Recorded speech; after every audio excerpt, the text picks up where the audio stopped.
¿Se acuerdan de una vieja amiga llamada prevención? ¿Se acuerda que antes, hace no tanto, nos gustaba definir nuestra vida según el significado de esta palabra? ¿Se acuerdan? Pues bien, hemos decidido desterrar esa palabra de nuestro vocabulario y, lo que es más peligroso, de nuestro cerebro. Hemos mandado a la prevención al cementerio de esas palabras que ya no están de moda.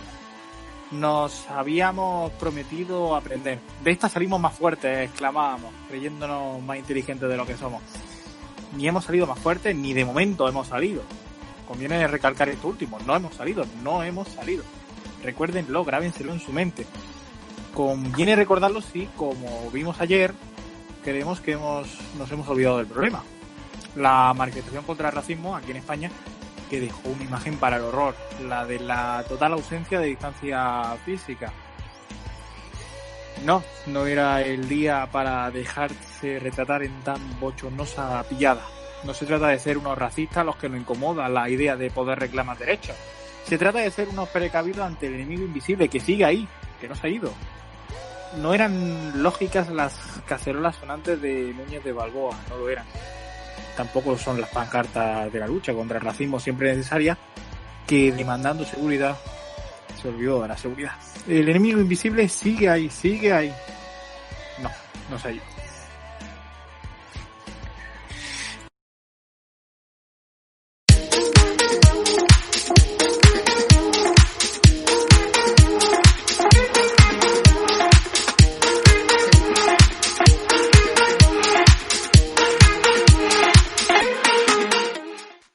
Bienvenidos a radio, bienvenidos a Jaque Mate. Hoy os traemos un programa cargadito de muchas noticias, de mucha actualidad y de mucho también entretenimiento. Vamos a empezar primero por crítica, como hacemos siempre. Vamos a hablar de noticias conocidas hoy, como por ejemplo la investigación a Rey Juan Carlos en el Tribunal Supremo por las comisiones del AVE La Meca. También de la exclusiva que publicaba hoy La Razón, esa supuesta convocatoria electoral en Madrid para intentar, quitarse a Ciudadanos de medio por parte de Ayuso, que no lo tiene muy claro. También nuestro tema central de hoy, que va a ser la violencia policial en Estados Unidos, que no cesa. Vimos las imágenes en Buffalo, unas imágenes tremendas, muy, muy graves de lo que está ocurriendo. Luego, en sucesos, vamos a hablar de las conspiraciones del 11S. Es momento, la verdad, para no creerse un poco toda la verdad o desconfiar un poco, y veremos cuáles son esas conspiraciones que hay sobre uno de los atentados más terribles de la humanidad. En Culturízate vamos a hablar de la vida de Jacques Lacan, con un libro maravilloso. Luego también seguiremos con la cultura, con ese séptimo álbum de Coldplay. Y para cerrar esta semana vamos a retomar el tema de la semana pasada, que era los fetiches de Fresa con Nata, y vamos a seguir con él. Así que venga, que comenzamos.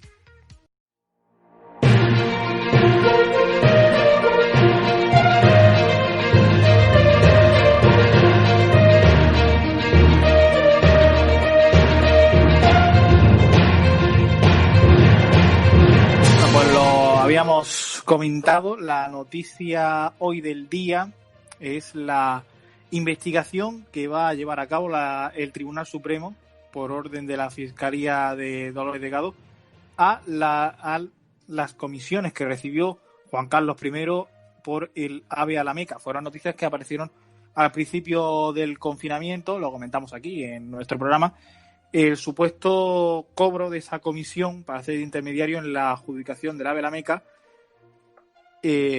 La empresa beneficiada por esta construcción es OHL de Villarmir, y en la que está también de consejero, porque sigue de consejero delegado, Javier López Madrid, imputado en la financiación irregular del PP madrileño. Bueno, pues todo eso ahora se va a investigar, pues esas donaciones de Rey de Arabia Saudí a Rey Juan Carlos a través de la fundación panameña Lucrum. Todo esto se va a encargar de investigarlo el fiscal que ha nombrado Dolores Delgado, que es Juan Ignacio Campos. Para analizarlo estamos con Ángela León y Antonio de Lama. ¿Cómo estáis? ¿Cómo veis estos líos judiciales del Rey? Pues que por fin han llegado, ¿no? Parece ser que ya se salió de la corona, y aunque ahora está de mérito, pues ha perdido la inmunidad y puede ser investigado, lo cual por un lado, él entra por menos para que pueda ser investigado alguna de sus cosas. Pero, Es bastante. pero ¿veis probable que acabe realmente sentado en un banquillo de acusado o va a acabar siendo sin problemas, saliendo sin problemas de esta investigación judicial? Bueno, ya vimos a su hija sentándose en un juicio, o sea, no, nada descartable. Pero vamos, realmente, como tú dices, efectivamente es muy complicado eso porque tendría que estar bastante seguro de su implicación para probablemente atreverse a sentarlo en un tribunal, delante de un tribunal. Ángela. Exacto, aunque sea emérito, yo creo que no creo que se le haya un juicio totalmente real, aunque se le impute verdaderamente, aunque no está claro todavía si los delitos que se le imputan constituyen un delito, ¿no? Tienen que ser todavía contrastados y juzgados, pero no creo que tampoco tenga mucha más relevancia que el titular que hemos visto durante estos días. Ahora puede parecer que esto es una ofensiva del gobierno marxista, comunista de Pedro Sánchez. Ya se quejó la derecha de que nombraran a Dolores Delgado fiscal general del Estado contra el rey para intentar tapar sus asuntos judiciales por el coronavirus. Bueno, es que son dos cosas diferentes realmente. Por un lado, sí es cierto que está el nombramiento aquel de Dolores Delgado, que también es un tema aparte con bastantes polémicas detrás, pero lo del rey, ¿qué es eso? Básicamente ahora ya no tiene la inmunidad que tenía como rey y ahora ya sí se puede empezar a investigar por todos estos casos que se ha ido hablando durante tantísimos años de cobro de comisiones, de chanchullos con sus amigos los jeques árabes, etcétera, etcétera, etcétera.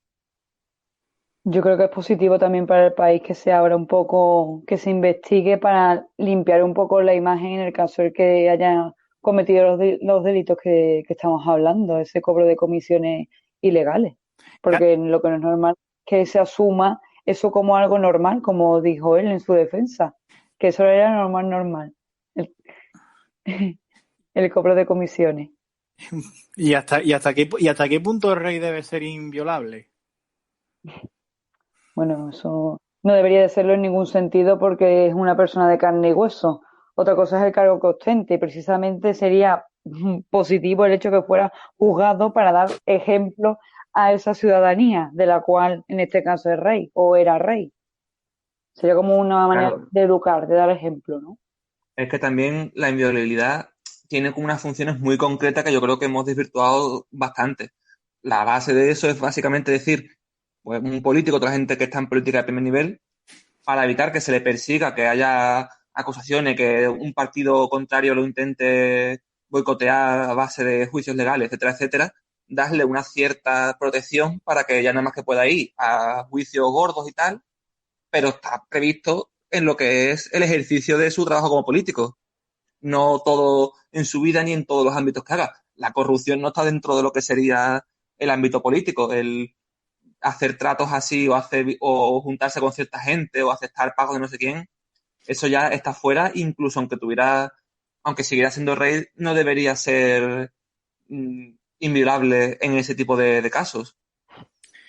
Bueno, y otro tema de la actualidad, viene la actualidad hoy muy cargada, es una exclusiva con la que hemos desayunado esta mañana, portada de La Razón, que dice que hay muchos dirigentes del Partido Popular que quieren disolver la Asamblea madrileña, convocando elecciones, para evitar la supuesta moción de censura que está preparando Ciudadanos con los partidos de izquierda.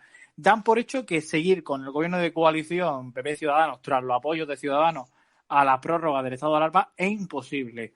Y dicen que puede traicionarle Ignacio Aguado, que de momento lo descarta. Ayuso no parece tenerlas todas consigo en esta convocatoria electoral y dice que solo va a convocar las elecciones si llega a haber una moción de censura preparada. En el PP, si lo ven más claro, porque dicen que puede haber una subida de escaños. Quizás se estén confiando con lo que ocurre en Galicia, donde ayer los sondeos parecían que Feijóo iba a revalidar su mayoría absoluta y Vox iba a quedar fuera de juego y Ciudadanos muy debilitados. Pero claro, es que tenemos otro problema, que es que en el País Vasco, en las elecciones que hay dentro de un mes, poco más, se presentan en coalición PP y Ciudadanos. ¿Cómo veis todo este escenario político y electoral en Madrid?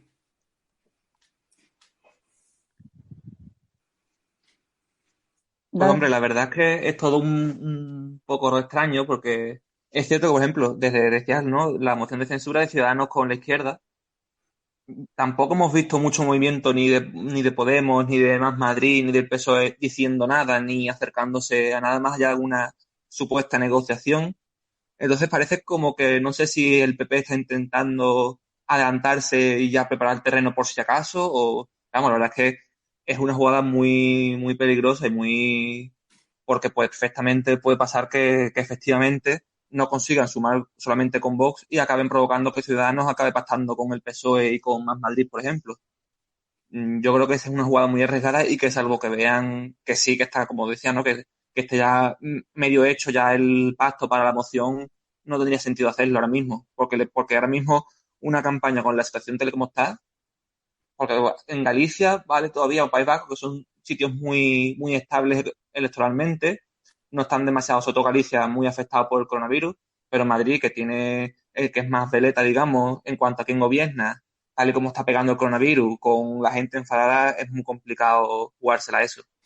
Claro, pero también, Yo creo que, sí, Ángela. yo creo que Ayuso está tirando un poco para adelante como de una manera muy cegada, ¿no? Yo creo que Ciudadanos tampoco se ha postulado de lado del PSOE totalmente, únicamente ha sido, bueno, unas ciertas conversaciones con Pedro Sánchez, un apoyo en el estado de alarma, pero poco más. No entiendo por qué esa posibilidad o ese miedo porque se vaya supuestamente de izquierda cuando realmente no hay pruebas ni hay nada que lo justifique de manera sólida, únicamente, bueno, un apoyo y ya está. ¿Y hasta qué punto al PP le puede interesar, por ejemplo, cesar a Ayuso, poner otro candidato del PP que sea menos polémico? Porque el año que ha estado Ayuso en la Comunidad de Madrid ha sido muy polémico, con muchos escándalos. ¿Hasta qué punto le puede interesar cambiar a Ayuso por otro varón o por otro miembro del PP madrileño para guardarse a Ciudadanos dentro de ese gobierno de coalición? Pues yo la verdad es que lo veo imposible y además sería un tiro en el pie, porque de hecho la táctica del PP durante esta pandemia ha sido básicamente utilizar a Ayuso como figura de representante del PP. De hecho, Pablo Casado llegó a decir que lo que estaba haciendo Ayuso en Madrid es lo que harían ellos en España si gobernasen. O sea, si teniendo a gente como Juanma Moreno o Feijóo en Galicia, etcétera, gente del PP que, digamos, está teniendo una gestión más o menos decente, que no están teniendo muchos problemas, y aún así se han centrado en defender a Ayuso, en poner a ensalzar incluso a Ayuso, por encima de Almeida también. Yo creo que, aparte de que sería imposible tirarla ahora, creo que la táctica del PP va por lo que está haciendo Ayuso. No tendría sentido de repente ahora echarla o quitarla del medio. Claro, pero siempre se puede apostar por el clásico de patada para arriba para quitarse a Ayuso, es decir, darle un puesto a la dirección nacional con la excusa de que efectivamente es el modelo que ellos quieren para aprovechar y quitarla de en medio de Madrid. Pero eso es un suicidio electoral, porque ahora mismo si estás diciendo que Ayuso lo está haciendo bien, pero que la izquierda está intentando echarla, si tú ahora la echas y pones a cualquiera que a saber quién pondrían, porque no soy yo quien hay, digamos, con cierto carisma o con cierta imagen para presentarse allí, que cómo puede reaccionar el electorado del PP. Seguramente la mitad que se pasarían a Ciudadanos, seguramente, o irían a Vox. O sea, no, yo creo que sería un tiro en el pie. Ángela.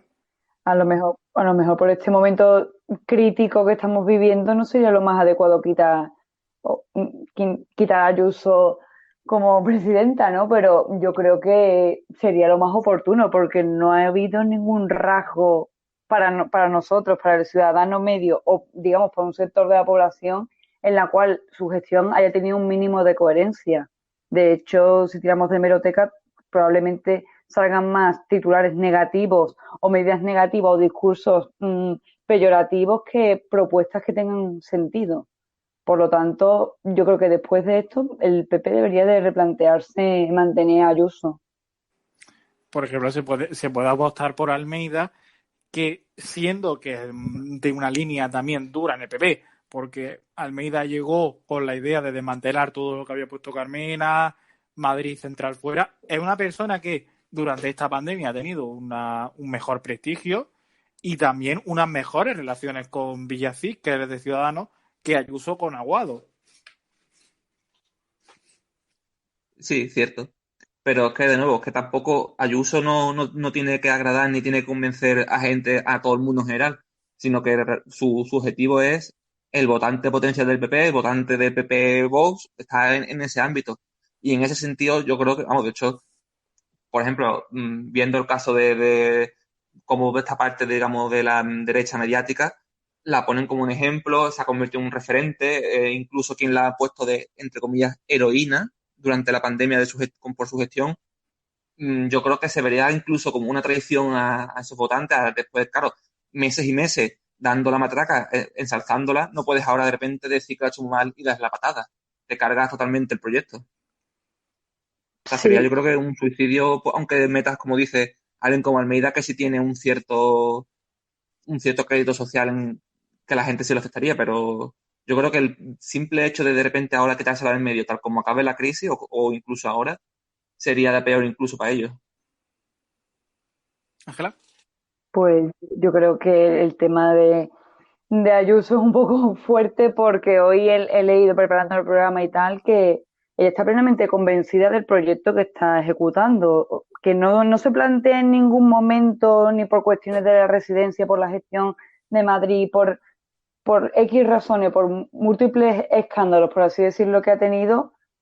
No, ella está fija como un mástil ahí y efectivamente, como estabais comentando, yo creo que el PP por su propia idiosincrasia no se lo plantea, pero quién sabe si en su foro interno no esté de acuerdo con mantener a Ayuso, pero claro, la imagen es lo que cuenta y al fin y al cabo el votante es el que constituye al partido.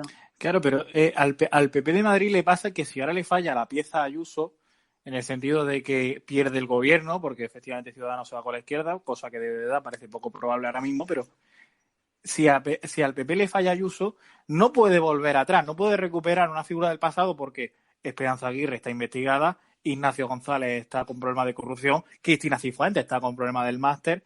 Es un poco lo que le pasa al PSOE de Andalucía, que si les falla Susana Díaz tampoco pueden recuperar del pasado. Algo que sí puede hacer, por ejemplo, el independentismo. Si ahora falla Quintorra, pueden recuperar a un Artur Mas que ya no está inhabilitado.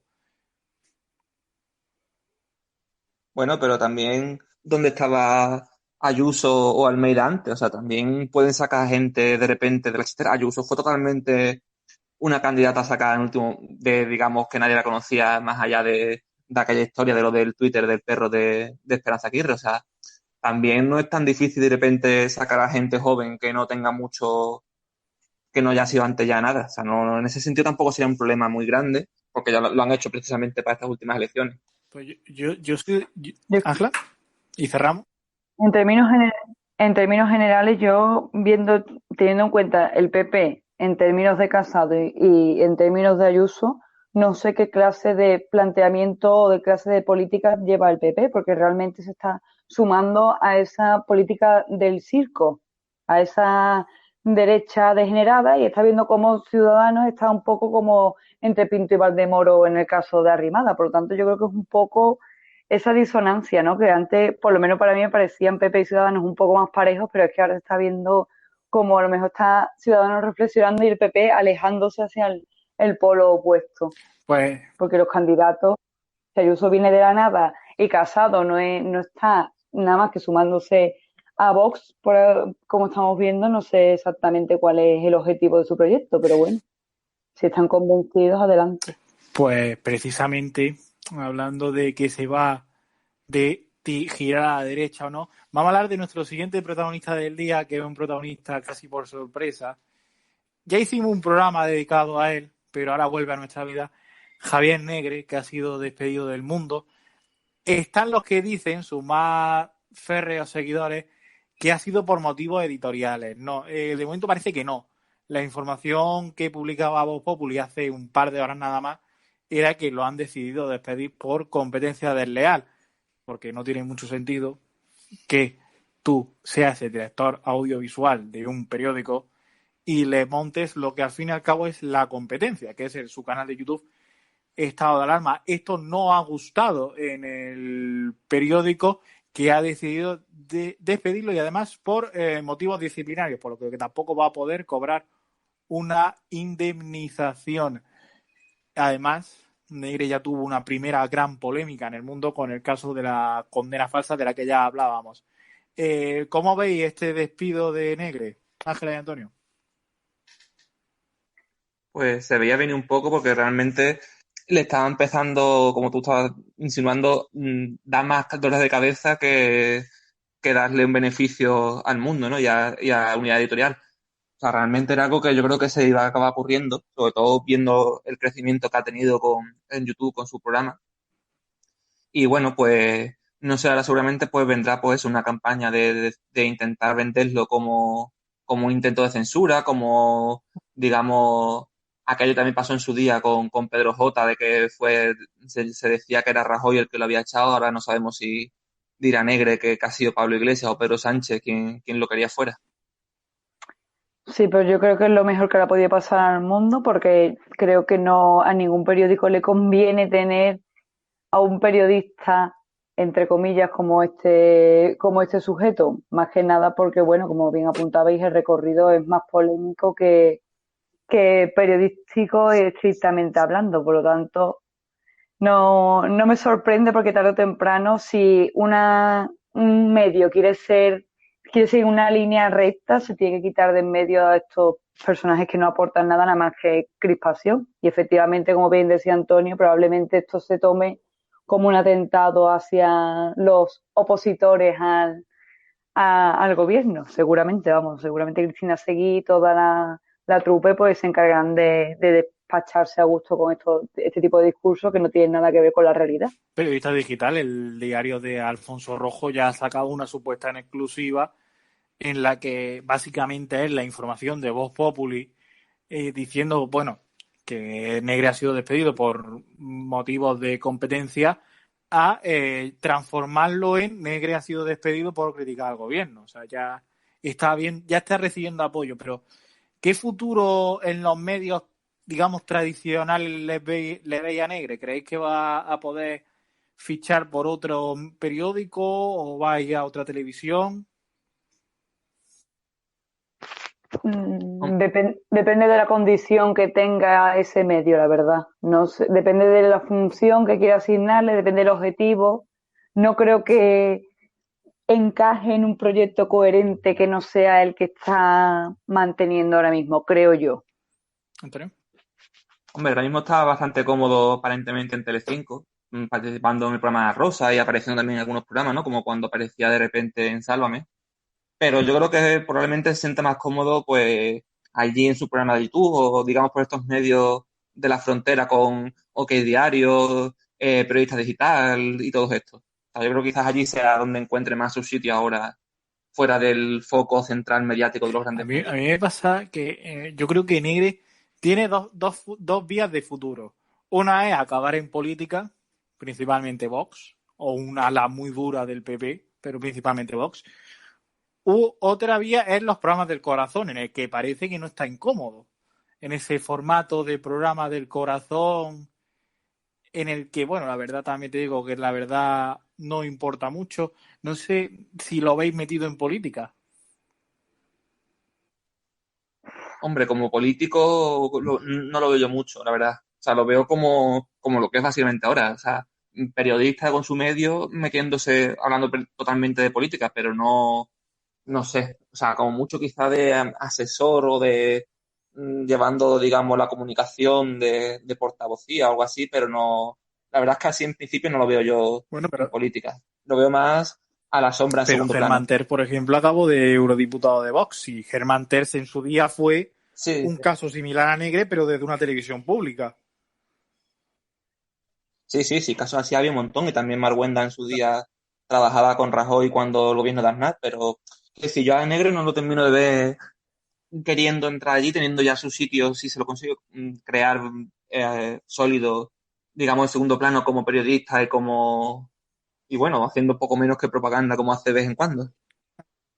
Claro, yo creo que sí, que esa será su función, será la voz cantante y el generar atracción con respecto a los votantes mediante el medio, el programa que él lleva a cabo con estado de alarma. Yo creo que es más voz populi que como miembro estricto de un partido. Yo creo que hasta ese punto no nos podemos permitir que llegue, la verdad. Claro, pero esto al fin y al cabo es pan para hoy y hambre para mañana. En su momento, durante el gobierno de Zapatero, también el gato al agua, especialmente Intereconomía, fue el gran azote, digamos, del gobierno, la gran representante del ala más conservadora de la derecha, que en ese momento estaba el PP prácticamente, y ahora en negre, hasta que aparezca un personaje igual de incendiario o peor.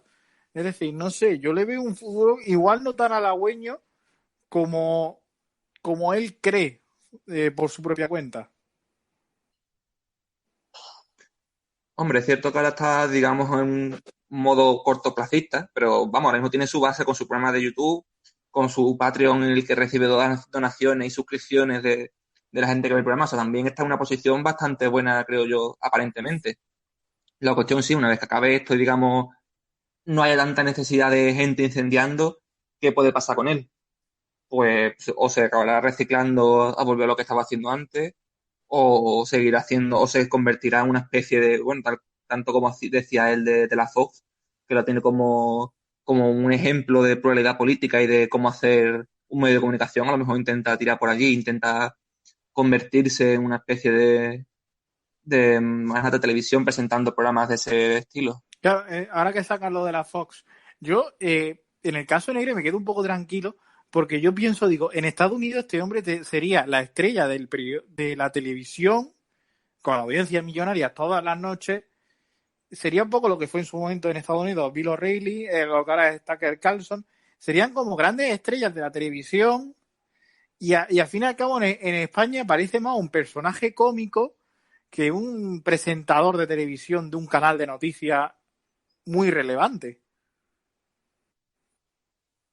Sí, pero tiene una virtud que es muy importante y que, vamos, cualquiera que lo haya visto en acción se da cuenta, que tiene la capacidad de ser punzante. Entonces, esa capacidad de ser como la aguja que pincha, a lo mejor no tiene tanta capacidad como para dirigir un programa o como para hacer algo grande por sí solo o que algún medio recurra a su servicio, pero sin embargo, si aparece como participante o como invitado en cualquier programa, puede darle esa chispa que muchos programas están buscando. Entonces, yo creo que no está tan alejado del periodismo que sigue más su línea que la que sigue la opuesta. Yo creo que podría encajar en cualquier programa que necesite ese puntito de chispa, de ahí que estéis hablando también de programas del corazón, que también es una salida porque tiene ese toque de polémica también en el mundo de, bueno, con Alfonso Merlo ya se vio con el escándalo. Efectivamente. Efectivamente. Y vamos a ir a nuestro tema central un poco del día, aparte de toda esta actualidad que hemos contado hoy, que es la violencia policial en Estados Unidos. Recuperamos lo que contábamos la semana pasada con el caso de George Floyd, porque sigue habiendo novedades. Bueno, vamos a hablar de violencia policial racial allí, partiendo de una fecha no muy lejana, pero que sí muchos medios están tomando como una referencia. Es agosto de 2014, el momento en el que surge el llamado Verano de la Ira, tras el asesinato de Michael Brown en Ferguson, en Missouri. A partir de ahí empieza a haber más restricciones a los policías a la hora de su trabajo. Por ejemplo, que los agentes tienen que llevar cámaras en sus uniformes para constatar qué es lo que están haciendo.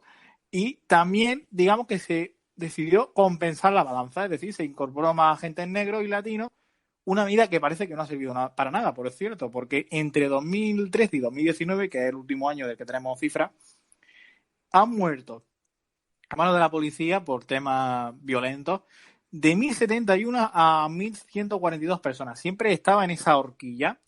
Los afroamericanos tienen 3 veces más posibilidades que los blancos de ser matados por un agente policial. La clave, muchos expertos apuntan a que la clave es reducir la militarización de la policía, es decir, que lleven menos armas y que estén entrenados menos como si fueran militares. Pero esto de momento parece que no acaba, porque el otro día vimos el caso de la policía de Buffalo, que agredió a un manifestante blanco, 75 años, que estaba protestando a favor de George Floyd y de los derechos de los afroamericanos. Le dieron una paliza, lo dejaron tirado en el suelo, rodeado en un charco de sangre e inconsciente. No sé cómo veis el futuro del papel de la policía en Estados Unidos, si se va a mantener esta violencia policial o van a saber encontrar la tecla para reducirla. Hombre, de momento parece que en Minneapolis han anunciado que van a desmantelar todo lo que es la policía e intentar refundarla de manera diferente. Pero claro, obviamente lo que has dicho de quitarle armas, de quitar ese entrenamiento militar que reciben, obviamente esto, según dicen todos, es básico y es cierto porque si ya preparas a los policías como que están en una guerra, van a ser mucho más laxos a la hora de disparar con el gatillo, de sentirse amenazados por una persona. De todos modos, el tema de la violencia policial y la violencia contra los negros no es solamente el que te maten de un disparo, o sea, porque eso es, digamos, el caso minoritario. Sí, es mucho más amplio. Es que, por ejemplo, pues la población negra en general mm, los paren muchísimas más veces, cada vez que están en un sitio mejor que parezca que no en un barrio a lo mejor un poco más rico, una situación de noche paseando, cosas así, ya la policía como que va por ellos directamente. Es mucho más, es el estar permanentemente que se les esté cuestionando su existencia casi, ¿no? O sea, es mucho más amplio que simplemente el número de personas que mueren por disparo de policía. Ajá. Sí, yo creo que el caso de las muertes, como bien ha dicho Antonio, es el colofón a un trato desigual que afecta a su vida completamente, porque las estadísticas están ahí. Por lo tanto, yo creo que es un problema no de la aplicación del desarrollo del trabajo de la policía, es que tienen interiorizado culturalmente y a nivel, yo creo que educativo también, que el hecho de ser afroamericano ya es signo de peligro. O sea que el problema es mucho más grave que quitarle una metralleta y ponerle una pistola con 4 balas. Como bien apuntaba Antonio, es una desigualdad estructural e institucional. Ya hemos visto que Trump apela al crecimiento económico para resolver problemas de racismo. Por, por esa parte, Macron en Francia también se está replanteando un poco la actitud de la revisión conductual de la policía, controlando un caso, bueno, revisando un caso que pasó en 2016 de un asesinato que hubo en un arresto un poco extraño de un ciudadano que se llamaba Adama Traoré, que de hecho han pedido que se vuelva a investigar por ese mismo interés de ver cómo nos comportamos, cómo de violenta es la policía, injustificadamente. Claro, pero es que parece, en Estados Unidos suena aún más extraño porque en 2008 eligieron al fin y al cabo una persona afroamericana como Obama y parecía que gracias a esa elección algo estaba cambiando en Estados Unidos, pero ahora se ha demostrado que no. ¿Realmente algo cambió con la llegada de Obama o fue todo un falso espejismo? Hombre, algunas cosas cambiaron. De hecho, por lo pronto hizo que los del Ku Klux Klan volvieran a sacar sus túnicas, ¿no? Y que, digamos, toda esa América racista se hiciera mucho más vocal y visible y se ahora, que al final fue lo que provocó, ¿no? Que ganara al final Trump después de Obama. Pero sí, o sea, realmente no creo que fuera casualidad que durante Obama fuera cuando apareció todo el movimiento del Black Lives Matter. Yo creo que, por un lado, es cierto que quizás responde a un sentimiento de incluso en esta situación sigue ocurriendo esto, pero también yo creo que con Obama se permitió florecer esta serie de discursos, de debates y de ideas. Quizás ahora, por ejemplo, con Trump no ha sido todo mucho más a nivel más bajo y ha sido cuando ya ha explotado esto, en mitad de la crisis por el coronavirus, cuando ya ha explotado el país entero. Pero yo creo que en ese sentido, sí, aunque sea por permitir que existieran esas manifestaciones, esos debates, sí tuvo un impacto positivo Obama. Claro. Bueno, el famoso lema de Obama, ¿no? Yes, we can. Yo creo que es un llamamiento a esa opinión pública y a esa visibilización de, bueno, esto está ocurriendo y tenemos la oportunidad de darle voz. Yo creo que en ese sentido sí ha sido positivo o fue positivo cuando Obama estuvo como presidente. Lo que sí que es verdad que el sesgo de Trump es silenciarlo todo y ponerlo todo bajo la túnica del crecimiento económico, de la economía, y bueno, esa desigualdad es coyuntural y se resolverá de alguna manera sin poner medios para ello. O sea, es como una tautología. Sí sé cómo hacerlo, pero no doy la solución. O confío en ello, pero no ¿Y propongo creéis que esto ninguna le puede medida. beneficiar a Joe Biden o le va a perjudicar aún más todo este movimiento de Black Lives Matter? Hombre, viendo la situación previa a esto, en el que parecía muy complicado, parecía que en principio Trump partía con bastante ventaja, todo lo que ocurra le puede beneficiar a él, ¿no? Porque todo lo que sea cambiar ese resultado le puede beneficiar.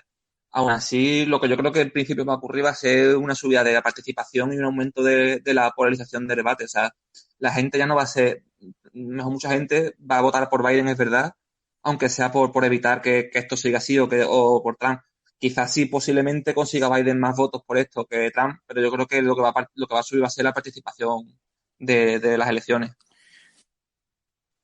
Sí, yo creo que sí, que va a haber mucho más implicación, pero que el resultado no sé yo si será totalmente el que se espera en ese Pues en sentido. esas protestas de Black Lives Matter hay también una noticia que encontramos en internet que me pareció muy interesante, que era el caso de una chica protestante, de manifestante, asmática, que murió por el uso de gases lacrimógenos por parte de la policía. Fue una reacción negativa. El fiscal general de Estados Unidos defendió el uso de los gases lacrimógenos. Y yo la pregunta que hago es, ¿se deberían prohibir los gases lacrimógenos su uso en las protestas? Seguramente sí. Así en general, porque además es algo que se utiliza en todo el mundo, no solamente en Estados Unidos, por desgracia. Pero tanto el gas lacrimógeno como bueno, las balas de goma, o en el caso de Estados Unidos ya, pues las armas de fuego que llevan a veces los policías, en general parece que su uso no está del todo justificado. O sea, porque ya un policía antidisturbio con sus escudos y sus porras, yo creo que aparentemente es suficiente para disolver una manifestación si fuera necesario. El uso de gases lacrimógenos o gas pimienta puede ser, como hemos visto algunas veces, como en este caso si se termina confirmando, peligroso, sobre todo encima ahora mismo que estamos en mitad de una pandemia con una enfermedad que ataca al sistema respiratorio y están utilizando armas químicas que te dejan sin respirar, que te atacan a los pulmones, etcétera. O sea, hace aguas por todos sitios. Y de hecho, es algo como que se está hablando mucho últimamente. El de ese tipo de armas no se están permitidas usarlas, por ejemplo, en una guerra, que supuestamente es el marco mayor de violencia que existe. Yo es que no entiendo, dependiendo de cuál sea el objetivo del uso de esa arma, porque yo entiendo, recuerdo el caso de cuando había los disturbios estos en Cataluña por la independencia, que hubo una persona que estaba allí en Barcelona y dieron con una pistola, con una bola de goma en el ojo y la dejaron Sí. tuerta. No sé realmente qué se quiere conseguir con eso, si es violencia gratuita o disuadir, porque como bien ha dicho Antonio, si lo que quieres tú es disuadir, yo creo que una porra sería suficiente, porque gases lacrimógenos y todo este tipo de armas que yo considero un poco químicas, no sé si es a lo mejor una exageración, Sí, sí, o sea, es el tratamiento que tienen según la ley aten- internacional, son armas químicas. atentan contra la salud pública directamente. Entonces, no sé yo qué es lo que se quiere instaurar, si el disuadir o el miedo a morir directamente, por esa crueldad y esa potencia. Yo diría que el miedo. Antonio, no sé tú qué opinas. Sí, sí, o sea, claramente es intentar encontrar ese límite entre lo que pueden hacer sin que la gente los acuse de, de violencia total y de poder a la vez ser lo más violento posible con los manifestantes para pararlo todo. Además, esto es algo que ha ocurrido en muchos países, igual que también, por ejemplo, antes comentaba, los policías que tienen que llevar una cámara, en algunos casos, ahora con estas protestas hemos visto cómo ha habido casos de que de repente han ido a investigar algo y los policías tenían que apagar las cámaras. O sea, obviamente todo esto cuando se usa es por crear también esa especie de estado de miedo. Y no sé cómo veis, si veis posible esa demilitarización de los policías como la única solución para frenar esta violencia policial, por lo menos. Yo creo que Pero la única es complicado. Sí, sería, habla, habla. sería correcto limitar la capacidad o el derecho que tienen a la hora de actuar, eso sí, porque lo que no puede ser, y efectivamente con una cámara que la lleven adosada de manera invisible y no sean conscientes que están siendo grabados para que actúen como actuarían para analizar ese tipo de comportamientos que rozan, no sé, lo salvaje, lo que tú comentabas de ese anciano, que ese vídeo es absolutamente brutal, que él no hace absolutamente nada, se acerca, lo empujan y lo dejan ahí. No sé yo hasta qué punto eso es legítimo, la verdad. No, a un límite en la actuación se habría que poner. Antonio. Y no sé yo si la Claro, desmilitarización efectivamente. sería lo probable o posible, pero regular un poco eso es estrictamente necesario porque tan cruento no puede ser. No se puede empañar la seguridad con la violencia por la violencia. No encajan esos discursos. Claro, es que eso es el primer paso, digamos, el desmilitarizar toda la policía, que quiten esa mentalidad de guerra. Eso es el primer caso y yo diría que es incluso obligatorio para empezar a avanzar en algo. Pero es mucho más profundo. Ya no solamente es que es el racismo estructural que existe en Estados Unidos, es que Estados Unidos, ahora mismo en Estados Unidos, desde hace 30 o 40 años, las cárceles y la delincuencia es un negocio para el Estado. O sea, hoy en día ahora mismo Estados Unidos tiene aproximadamente un cuarto de todos los presos del mundo están en sus cárceles. Es una barbaridad para un país que tampoco es tan grande, no estamos hablando de China o de la India. Y además es un sistema que existe allí de cárceles privadas en las que obviamente una cárcel privada funciona en cierta manera como un hotel. Cuanta más gente haya, más beneficios. Con lo cual ya tenemos a gente a la que le conviene que haya gente encarcelada, que haya gente a la que se le criminaliza, etcétera, etcétera. Entonces, esto es todos estos años que de las últimas décadas, en la que poco a poco cada vez se ha ido criminalizando más, sobre todo con los delitos menores, por ejemplo, en muchos estados que ahora ya están rebajándose con el tema de la posesión de marihuana y drogas así blandas, que acababan en la cárcel durante años por tener mejor marihuana y eso provocaba un ciclo en el que cada vez se creaba una masa de delincuentes que ya en la cárcel se acababan, en vez de estar mejor trabajando, en vez de estar haciendo lo que fuera, acababan en la cárcel, que eso ya dejaba una mancha en su expediente para siempre y eso ha ido creando pues toda esta situación poco a poco. Y también, sí, Ángela, termina muy brevemente. Sí, lo que voy a decir es que la violencia es algo rentable, igual que las muertes en la guerra es algo rentable. Por lo tanto, como lo que apuntaba Antonio, bastante ilustrativo de lo que estamos hablando. Bueno, pues decía que en España también ha habido acusaciones de violencia policial, de exceso de uso de la fuerza por parte de la policía. Vamos ahora a la actualidad, al confinamiento. Dice esos racismos que ellos reciben varias denuncias todos los días por violencia policial, porque además aseguran que esa violencia policial, al igual que pasa en Estados Unidos, suele ser en España destacan especialmente el colectivo gitano, pero también contra el colectivo negro. Destacan un ejemplo claro. Baracaldo, Vizcaya. La policía entra por la fuerza en un hogar sin orden judicial y además usa la fuerza durante su paso por esa vivienda. ¿Veis un problema grave, claramente mucho menor que el que hay en Estados Unidos, donde sí es un problema de seguridad nacional, pero ¿veis un problema también grave y en ciernes de violencia policial aquí en nuestro país? Por supuesto. O sea, porque además también hemos vivido durante estos últimos años también este crecimiento de la violencia policial, del abuso desde las leyes, por ejemplo, la ley Mordaza, ¿no? Que incluso llegó a intentar prohibir el grabar a un policía para intentar denunciar sus abusos. O sea, obviamente, y bueno, también en Cataluña, como comentaba antes, la violencia, hemos visto en los últimos años un crecimiento cada vez mayor en ya un momento de la violencia. Y por otro lado, obviamente, pues está también este tema del que estabas comentando, de ya esa violencia, digamos, a menor nivel estructural contra los gitanos, contra los manteros o contra todas las minorías y grupos de lo que queríamos estar en la base de la sociedad. Claro, es que aquí la violencia yo creo que es selectiva en ese sentido, porque en las últimas semanas, viendo el comportamiento de la policía en el barrio de Salamanca con los independentistas en Cataluña, yo creo que es situaciones distintas, pero que también necesitaban un tratamiento mm, estricto. No sé si me explico. Por lo menos para el mantenimiento del orden, para un control estricto. Y sin embargo, ahí se vio perfectamente la actuación en una y la actuación en otra, que no hubo ninguna carga policial, que efectivamente si no tiene que haber, si no tiene que sucederse, no tiene por qué. Pero yo creo que aquí en España sabemos perfectamente a qué colectivo atacar y con qué ser especialmente punitivos. Y no solamente es uno, son varios y dependiendo. No está tan focalizado como en Estados Unidos con el tema de la comunidad negra. ¿Antonio?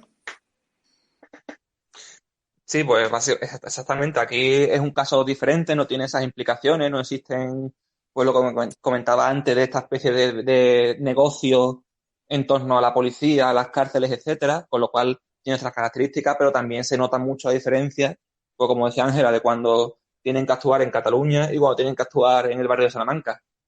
Y también, efectivamente, tocará igual que hablábamos de Estados Unidos, que están intentando rebajar un poco, desmilitarizar la policía. Aquí a lo mejor se podría incluso hablar de desideologizar la policía, que en algunos sitios se ha descubierto que al menos en los altos mandos hay determinadas personas que son los primeros que incendian estas situaciones.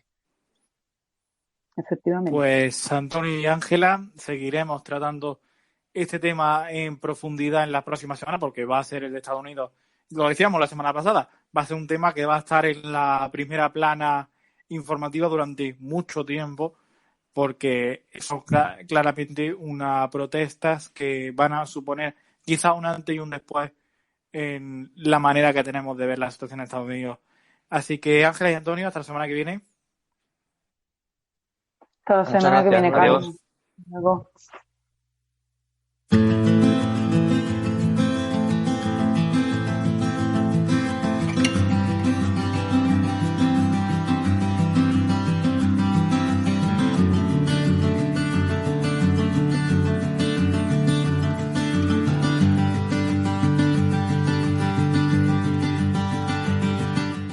Pues dejamos atrás toda la actualidad política que hemos comentado ya con Ángela y con Antonio y vamos hacia nuestra sección de sucesos con Ángela.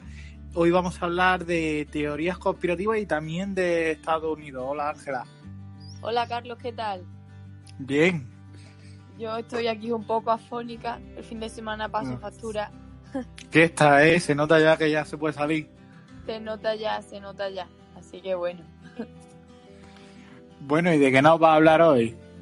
Pues mira, yo hoy voy a hablar sobre el 11S, que como sabéis, si no lo sabéis os lo digo, la versión oficial es que fue un atentado suicida por parte de la red terrorista y yihadista Al-Qaeda, en la que Bin Laden participó siendo la cabeza del grupo, por así decirlo, el que movía todo el cotarro, y lo que hicieron fue secuestrar aviones comerciales para producir atentados en los sitios más importantes de Estados Unidos.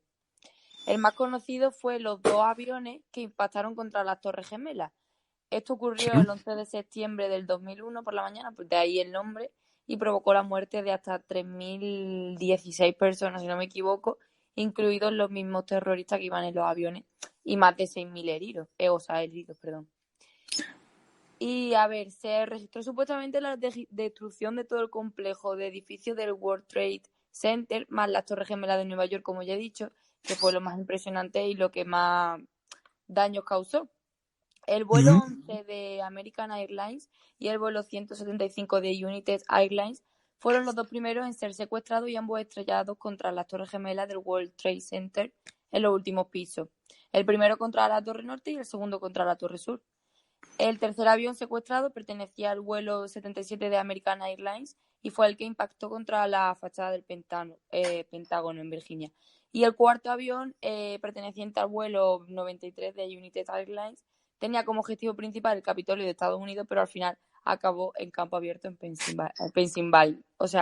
Pensilvania. Estos Ay. nombres a mí, Carlos, No, es que con el inglés es complicado. es complicado. Entonces, pues estos atentados provocaron una reacción de temor impresionante en todo el mundo. Y en internet se pueden ver miles de fotos de la masacre que fue eso, aquello, vídeos, y también hay una foto muy famosa que seguramente la conozca, que es de una persona cayéndose, que la capturaron en el mismo momento. Seguro que sabes cuál es, que salió en todos los periódicos. Sí. Pues esa fotografía es bastante famosa. En principio se supone que Bin Laden estuvo entrenando a personas y que su intención era mandar hasta 12 aviones comerciales, porque ya sabemos, y si no lo sabéis, os lo digo yo, que Estados Unidos y Bin Laden siempre han estado en guerra hasta que al Ujú. final se lo cargaron. Sí, ¿verdad? ¿En 2011. qué año fue? Sí, 2011, exactamente. 2011.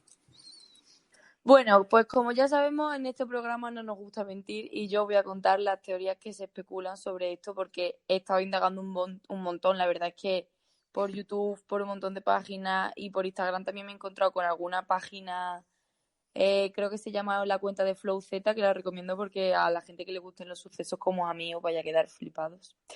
Entonces he estado indagando un montón y es impresionante todo lo que se cuenta. Aquí lo voy a contar de una manera resumida, pero os aconsejo que os metáis en esta cuenta, indaguéis por YouTube porque ya estamos hartos de que no nos oculten cosas y merecemos saber la verdad. Así que allá voy. Para empezar, Vamos pienso allá. que no fue ni obra de Bin Laden ni de nadie, sino que fue algo premeditado por el gobierno de Estados Unidos, que como ya sabemos es un país supuestamente de ensueño, pero cada vez nos vamos dando cuenta más con cosas de estas, de que allá hay muchas cosas ocultas y que intentan pues ocultárnoslo a la población y sobre todo a los ciudadanos de allí. La intención por la que hicieron esto pues no se sabe. Supuestamente aprovecharse de sus ciudadanos inocentes y para infundir terror en la población. Otra teoría es que no fue culpa del gobierno, pero que estos ya sabían lo que les esperaba y que no quisieron avisar a la población ni decir absolutamente nada, o sea que se callaron completamente. Otra teoría muy chunga, porque no tiene otra palabra, ¿Sí? es que existe la posibilidad de que estemos controlados por tecnología digital militar superior a la nuestra, que aquí meteríamos un poco más al tema de los Illuminati, no sé si sabrás lo que son. Algo he escuchado, no es un tema que domine, pero algo he escuchado acerca de ello. Vale, pues me lo apunto porque la semana que viene hablaré de ello. Avance. Porque, claro, avance aquí de última hora. Bueno, pues estos que están supuestamente en otra dimensión son los encargados de realizar y llevar a cabo todo lo que nos pasa. Como si estuviésemos controlados, o sea que nuestras mentes las controlan seres superiores a nosotros. Yo lo dejo ahí, que tampoco significa que Muy, crea o que no, pero muy macabro, la verdad, eso sí, ya. la verdad es que sí. La del gobierno la del gobierno me sorprendería menos.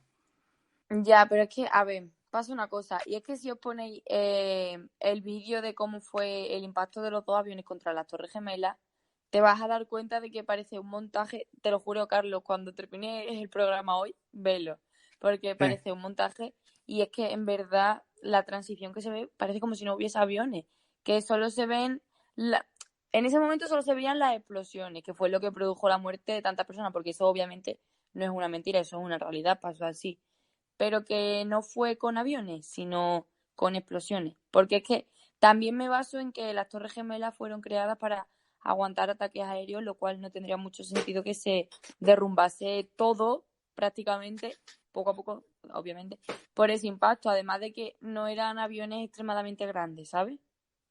Bueno, eran aviones comerciales, ¿no? Eran aviones... Claro, por eso te digo que unas torres que están preparadas para eso, que no sé, a mí me resulta un poco difícil que se derrumbe todo así. Ah, yo vi, Y bueno, yo vi una teoría dime. precisamente con eso, que era que en realidad no habían sido, no habían colapsado las dos torres, Sí, que habían sido demolidas, y lo dicen que es porque no es normal que la torre colapse tan rápido, que tarda en colapsar claro, entera 2 segundos o 3, según he leído, que no es claro. normal que colapse así y como tan bien, tan El vertical. problema es que, claro, tan vertical, sí. Además creo que fue contra los pisos más altos, ¿verdad? Sí. El primer O impacto fue sea, más alto y el supuestamente segundo más bajo. Pero ya te digo, Carlos, que eso es algo que nunca lo vamos a saber, pero gracias a que podemos comunicarlo, así la gente abre un poco los ojos, abre un poco las mentes, porque esto parece bastante increíble. Y bueno, otra teoría es que esto ya estaba premeditado, como he dicho antes, que obviamente lo estaba, pero no por Bin Laden y compañía, sino que se sabe porque hay un juego de cartas de los Illuminati Ujú. en el cual hay pruebas de que están al corriente de todo lo que nos pasa porque ya se han cumplido en otras ocasiones. En plan, los Illuminati son como los Simpsons, pero en versión real. Y que en una carta, y eso lo he visto yo con mis ojos, o sea, obviamente por un vídeo, claro, aparece como una imagen simulando lo de las Torres Gemelas antes de que pasase claramente, y en el título de la carta pone ataque nuclear. O sea que en ninguna parte se menciona nada de que fuese con aviones. Y lo dejo ahí. Hombre, eso igual que dicen que los Simpsons lo saben todo antes. Los Claro, Simpsons no, son y además videntes, que pues igual los Illuminati. pero que se ha cumplido un montón de veces, ¿eh? Lo de los Simpsons, o sea, Sí, no, los a de mí es Simpsons sí algo es que me verdad pone los que... pelos de punta. Me parece impresionante. De verdad te lo digo. Yo no sé por qué se acabaron las temporadas, porque a mí los Simpsons era algo que me flipaba. O que este mundo se parece más a una ficción cómica que a Literalmente. la realidad. Sí. Yo ya te digo, Carlos, que últimamente con esto lo que está pasando todo, yo qué quieres que te diga, pero ya no sé a lo que aferrarme ni sé lo que creer realmente, porque es que no lo sé yo. Pero bueno, esto es lo que pasó allí.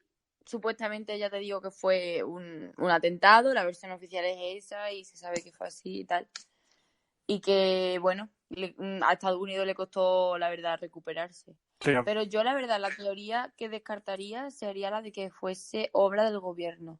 Porque yo, sinceramente, no le encuentro mucho sentido. A mí, con, A que tú hagas eso a tu país, no sé. a mí con el concepto de la doctrina del shock no me extraña tanto, porque la doctrina del shock, lo contamos en un programa anterior con los compañeros de política, consiste en hacer reformas, pues implantar reformas impopulares en momentos de crisis graves.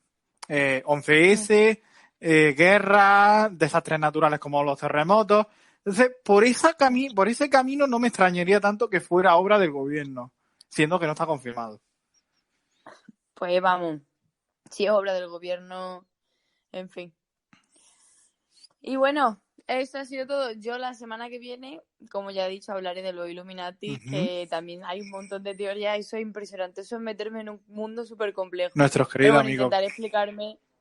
intentaré explicarme lo mejor que pueda y a ver qué tal. Un tema muy interesante, sin duda alguna. Los Illuminati, además en este momento que es de coronavirus y que es como tan oscuro muchas veces, porque no se Claro. sabe muy bien qué es la verdad y qué no es la verdad, un tema muy interesante. Bueno, Carlos, pues ha sido un placer Hasta estar aquí una semana hasta la más. semana que viene, Ángela. Hasta la semana que viene.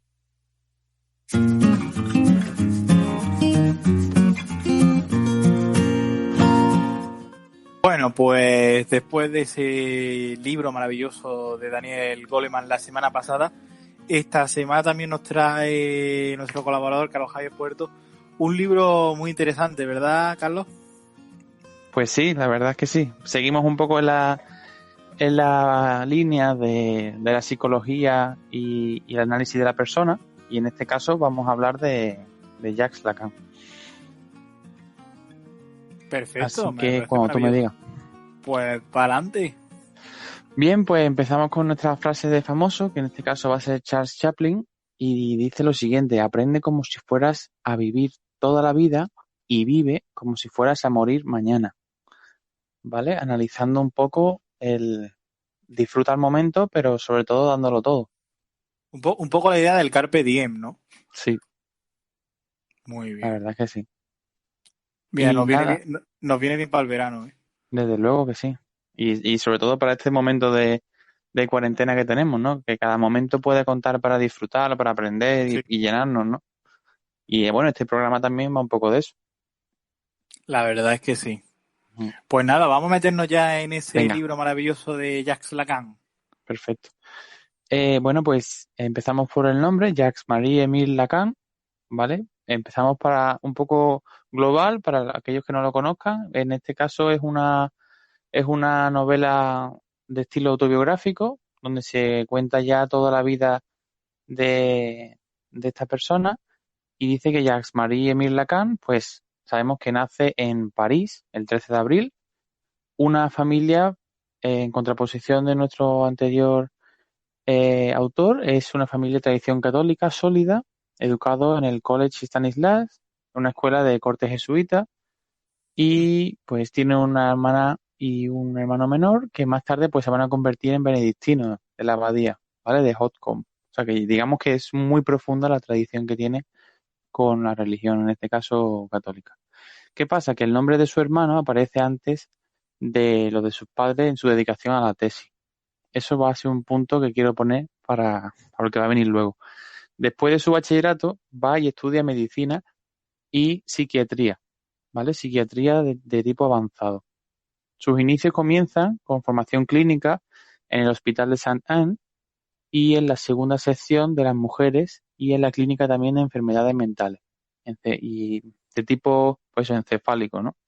Dirigido por un personaje que va a ser muy importante para su vida, que es Henri Claude, y un año más tarde trabajará en el servicio de enfermería de Clermont, ¿vale? Que haría prácticas allí. Estuvo involucrado en la Sociedad de Neurología y de Psiquiatría Mental de Francia y plenamente con unos estudios oficiales muy, muy potentes de neurología y psiquiatría.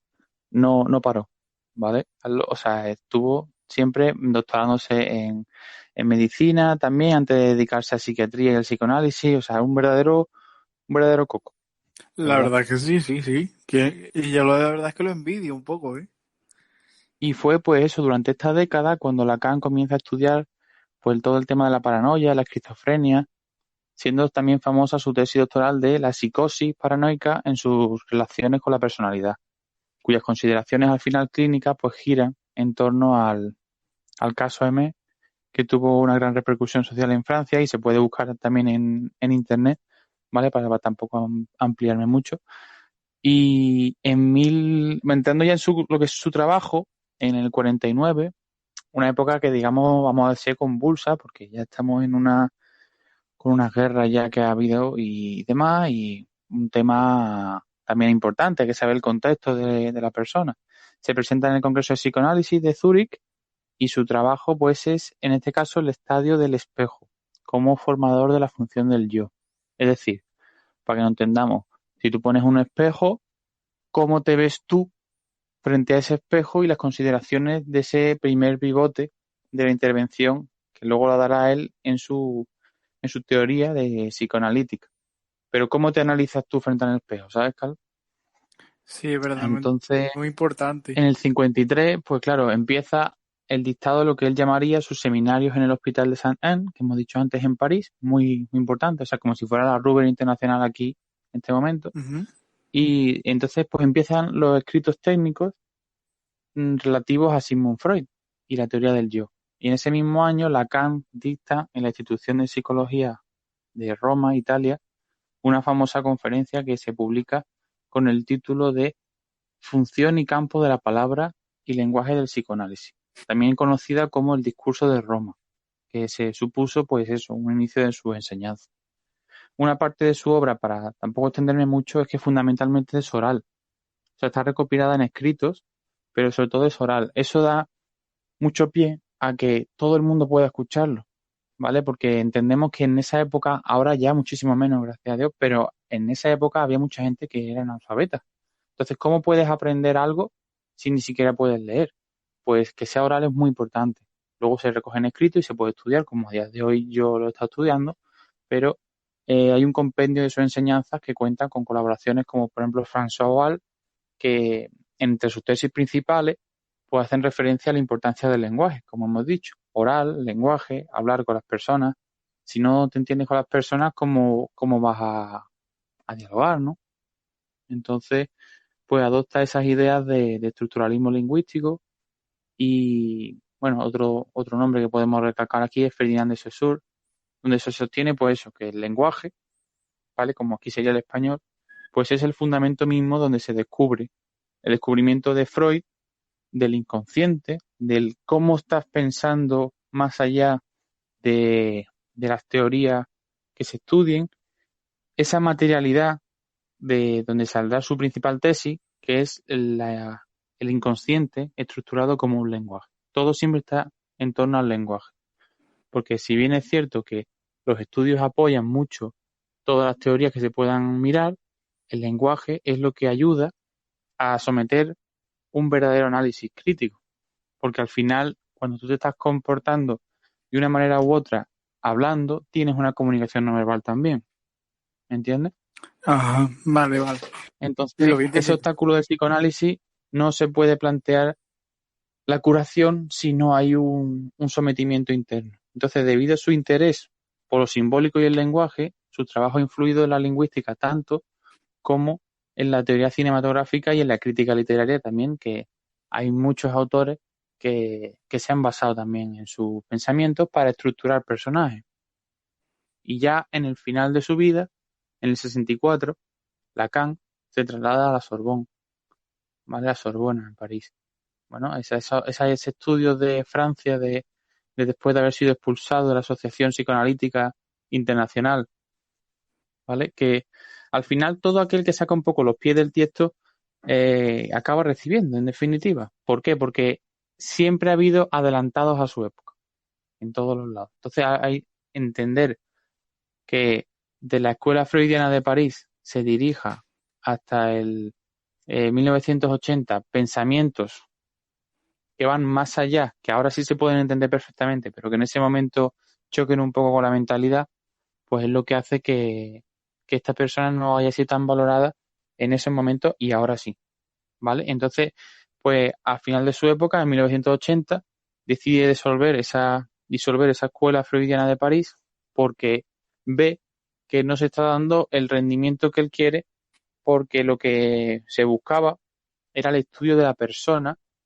y sin embargo te estaban pasando necesitamos beneficios, necesitamos rendimientos y no lo estamos consiguiendo. Y no se puede conseguir rendimiento, algo así monetario, de una cosa que se supone que es el intelecto y que el intelecto no debería estar rendido con eso.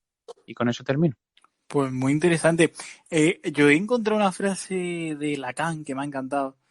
De una herida, lo que importa es la cicatriz.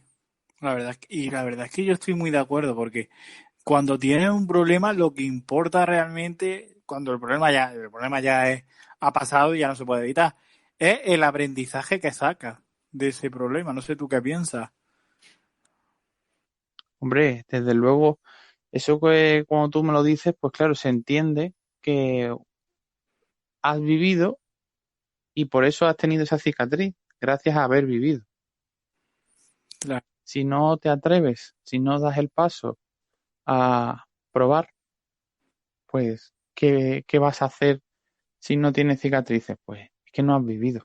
Efectivamente, sí, es que la vida son experiencias, como digo yo, la vida hay que vivirla. Bueno, Y además eso te ayuda a ser más fuerte. la verdad Es que sí. es todo lo mismo al final. Sí, la verdad. Te conoces más, te estudias más, ¿cómo sabes qué quieres si no lo has probado? ¿Cómo sabes a dónde vas si ni siquiera sabes qué te puede gustar? Es muy complicado. Y eso es verdad que a día de hoy no se apoya en los primeros estamentos de la educación. Tú vas a 20.000 cosas, 20.000 opciones, pero si no te enseñan un poco cómo va cada profesión o no se te da, pues tú al final a los principios te tropiezas y luego ya vas descubriendo que te gusta. La verdad es que sí.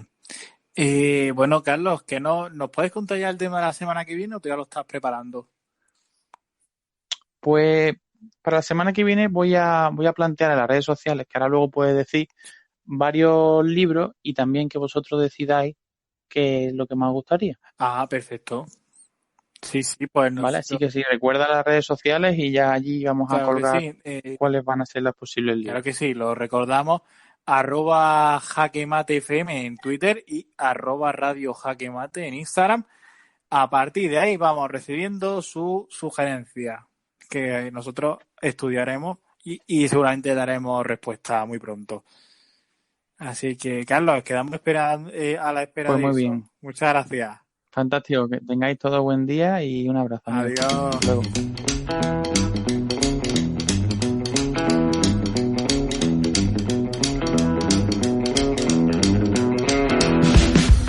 Bueno, pues una semana más estamos aquí, unidos en reunión, para hablar con nuestra colaboradora Andrea acerca de Coldplay, que ya tenemos un problema y es que nos estamos acercando a la actualidad. Entonces me da a mí que o sacan discos ya urgentemente o mal asunto. Así que hola Andrea. Hola. Qué dulce siempre. ¿De qué nos va a hablar hoy? Vale, pues hoy os voy a hablar del séptimo álbum de Coldplay que se titula A Head Full of Dreams. Uh-huh. Y bueno, pues voy a empezar a hablar de él. A ver, pues Coldplay comenzó a trabajar en su séptimo álbum, A Head Full of Dreams, en el verano de 2014, mientras promocionaban su sexto álbum de la semana pasada que ya hablé, que fue Ghost Stories. El álbum tiene un estilo y un sonido muy diferentes al de sus predecesores, porque este álbum es más, por decirlo así, movido, porque Fiesta. es más alegre. Sí, la verdad que sí. Y,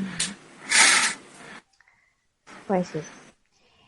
Y en una entrevista con Radio 2 DG de Whitley, en diciembre de 2014, el bajista del grupo, Guy Berryman, y el guitarrista Johnny Buckland dieron una pista sobre la diferencia entre A Head Full of Dreams y sus anteriores álbumes, diciendo que eran la noche y el día, o sea que era lo completamente The Night and the Day. Sí. Y comparó pues eso, el anterior álbum Ghost Stories con A Head Full of Dreams, como el día y la noche, que eran totalmente diferentes. Sí. Y bueno, el álbum fue producido por Rick Simpson.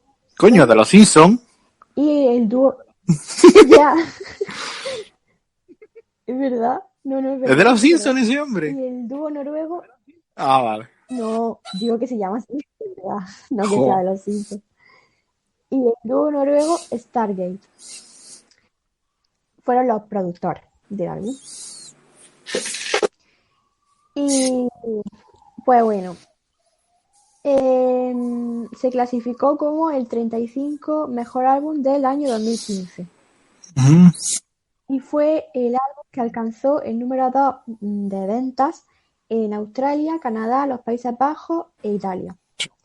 Y se mantuvo fuera del número 1 por 25 de Adele en todos los territorios. O sea que estuvo siempre por delante del disco de Adele, de la cantante Adele, en todos los países. Y los Países Bajos finalmente logró alcanzar la posición número 1. ¡Qué poco! En su 30 semanas en la lista. Después de 2 conciertos de Coldplay. Pero que qué poco, ¿no? El puesto 20. Sí. ¿En dónde? ¿En Ámsterdam? No, en Ámsterdam al final fue el número 1. Así nos gusta. Estamos con vosotros. Después de las 30 semanas de la lista y después de los 2 conciertos de Coldplay en Ámsterdam pasó a ser el número 1. Number one. Y bueno, pues en cuanto a las canciones, pues son muy variadas y bueno, se titulan A Head Full of Dreams, que es el mismo nombre que el álbum, Beers, High for the Weekend, Everglow, Adventure of a Lifetime, Fam, Kaleidoscope, Army of One, Amazing Day, Color Spectrum, Up and Up. Y bueno, el álbum pues es mundialmente conocido y sus 2 grandes éxitos son Adventure of a Lifetime y High for the Weekend. Son los 2 éxitos. Pues creo que solo he escuchado la de Adventure of a Lifetime. Yo creo que es la única. ¿Y te gusta? Pues no está mal. A ver, un cubo de basura tiene más arte, pero no está mal. No, qué broma, qué broma. Que es por meterme con ella. No. ¿Ya has visto el vídeo? No, el vídeo no. Mira, lo voy a hacer luego. El vídeo oficial de esa canción está muy bien porque o sea, es de una calidad súper buena y salen los cantantes del grupo, o sea, los miembros del grupo, salen como si fueran monos. Ah, qué guay. Mira, como la mitad del Congreso de los Diputados, pero ese es otro tema. No, está muy bien el vídeo. Pues nada, Sí. recomendado. Invito a que lo vean, no. Sí. ¿Cómo se nota que le paga Coldplay por hacerle publicidad? Qué va. Y bueno, el tema Head Full of Dreams es considerado por el vocalista Chris Martin como uno de sus temas favoritos. Y en una entrevista, él reveló que es lo que siempre había soñado como cantante. El disco Head Full of Dreams es lo que él siempre Porque se había soñado retire. como cantante, que se había hecho realidad. Hombre, pues si ya ha llegado a lo que soñaba como cantante, ya más para arriba no puede tirar, ¿no? Ya ha llegado al máximo. Ya, pues ya que se retire. Que lo dejen alto. Que es lo que le pasa mucho. No. Hombre, ya sé que tú no quieres que se retire, pero... Y bueno, pues Chris Martin pues, mostró al mundo su satisfacción de haber culminado uno de sus mejores álbumes. Fue uno de sus mejores álbumes. Y el que más satisfecho y orgulloso estaba. Y bueno, y una característica fundamental del álbum es que Coldplay elaboró el verbo alegría en su séptimo disco. Alegría. Comentaba, Alegría. como he comentado antes, el álbum está lleno de canciones alegres, movidas y todo eso. Así que pues, por eso es como que ese álbum se le podría llamar perfectamente alegría, porque es lo que transmite todas las canciones. Y bueno, pues entre las personas que participaron en el álbum, pues se encuentra Beyoncé, que participa en la canción High for the Weekend, Noel Gallagher, que es un cantante británico, y la expareja... No, es cantante. Y la expareja de Chris Martin, William. Pero no habían acabado hostias con esa mujer. O sea, hostias metafóricamente, digo, que no habían... No. Sí, pero participó. Sí, claro. Son amigos. Pues no habían acabado peleados. ¿Cómo vas a acabar peleado con alguien y luego ser tu amigo? Vamos a ver, esto no es normal. No se llevan súper bien. Bueno, pues nada, qué pena. Bueno. Y bueno, Chris Martin expresa en el álbum que después de la ruptura con su exmujer puede volver a soñar. Y de ahí el título A Head Full of Dreams, una cabeza llena de sueños. Muy bien. Y por último, en la portada del álbum de Coldplay se representa la muy conocida Flor de la Vida. Y fue creada por la artista argentina Pilar Zeta. Pilar Zeta. En colaboración con la banda. Ah, vale. Pilar Zeta. Un saludo. Y bueno. Pues ya estaría. Oye, Andrea, antes de que te vayas, esto es actualidad de esta semana. Quiero que comentes. ¿A ti qué te parece esto de que ahora la discoteca no se vaya a poder bailar? Tú, como experta en música. Hombre, pues que siempre que escuchas música y más música que te gusta, pues siempre como que te dan ganas de bailar, ¿no? Entonces, pues como que es un poco imposible, pero bueno, se intentará. Bueno, no, se intentará, ¿no? Que se tiene que hacer, hombre, porque si está prohibido, se tiene que hacer. Hay que obedecer a las autoridades. No nos queda más otro remedio, más que porque no, si no nos ponen una multa, entonces no por gusto, sino ya. Claro, pueden hacer lo que han hecho en Holanda, esto de estar en las sillas todos separados a 2 metros. Sí, eso es mucho más divertido. Claramente el ocio nocturno va a morir, es como el turismo. Con esto el ocio nocturno va a morir. Con esto del coronavirus. Pero no pasa nada. Hoy he visto un vidente en la tele, en la sexta, y he visto un vidente que dice que el 5 de septiembre se acaba el coronavirus. Que además te da como el día exacto. Sí. Sí. No me lo creo. Dicen que este hombre ha acertado más cosas del coronavirus, pero yo no me lo creo. No sé tú. Pues, hombre, como podés que acabe ya, porque luego encima el verano aquí, que no hemos quedado en Almería sin feria y sin nada, y sin vida y sin vacaciones, y si no, pues si se puede acabar ya, pues la verdad es que mejor, pero vamos, no sé, lo veo complicado en septiembre. No sabes. No sé, la verdad. Ojalá que... Pues nada, desde aquí le mandamos un beso a ese hombre. Chaval, en realidad, porque es muy joven. A ese chaval. Claro que sí. Ojalá que tenga razón. Pues la verdad es que no me ¿Cómo se acuerdo el llama el nombre, chico? porque lo he visto medio dormido, pero bueno, lo he visto. Y si es así, que ya nos diga el número de la lotería que vamos a comprarlo, o sea, que dentro de lo que cabe. Yo si soy vidente, vamos, es que si soy vidente me compro la lotería el número que salga. Hombre, me hago millonario. Bueno, Claro. Andrea, te agradezco mucho que una semana Bueno, más estés con Carlito. nosotros. La semana que viene el último álbum de Coldplay hasta el momento. A no ser que Sí. ahora se retiren. Hombre, en A una ver si semana lo graban veo otro. complicado, pero bueno. Para que no. Seguiremos esperando, seguiremos esperando. Puede ser. La semana que viene Andrea seguirá. Ya con la sombrilla debajo de la puerta para irse a la playa. Cosas de la fase 3. Claro, ya a punta de mano. Andrea, un gusto Claro. como cada semana. Adiós. Igualmente.